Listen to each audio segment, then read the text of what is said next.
what is your connection with the wetland and the water and the creeks? Are there things that you enjoy doing here, or? Well,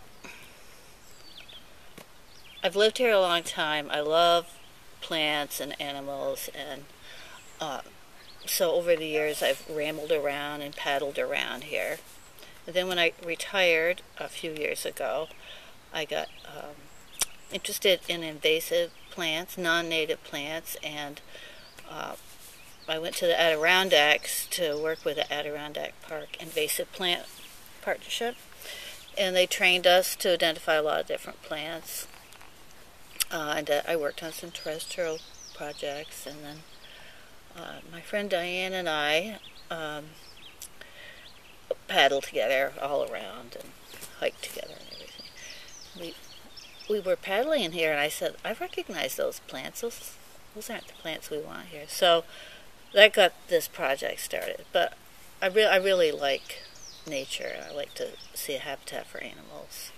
So that's how I got started. And you've worked in the Adirondacks on invasive plants, and now you've brought the knowledge that you gained in the Adirondacks back here to Vermont.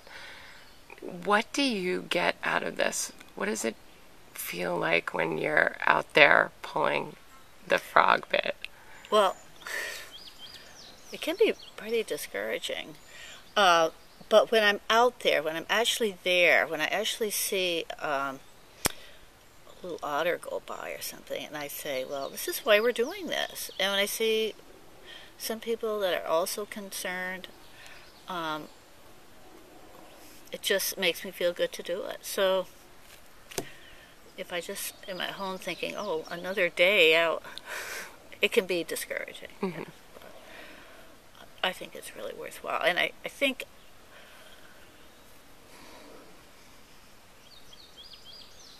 if we could magically make this place the way it was in the past, people could see how even more beautiful it is than it is now. It's just really gorgeous already, even with the excessive growth of weeds and the algae and the invasive plants. Imagine what that could be like.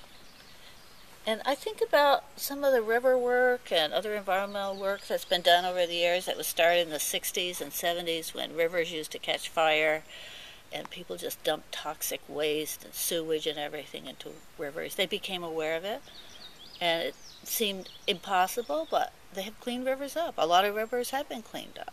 It took a long time. They had to build sewage treatment plants, they had to drag all old cars out of the rivers and stop industry from throwing everything in. But it's made a big difference. So what better thing could I do with my life? Think of that. What better thing?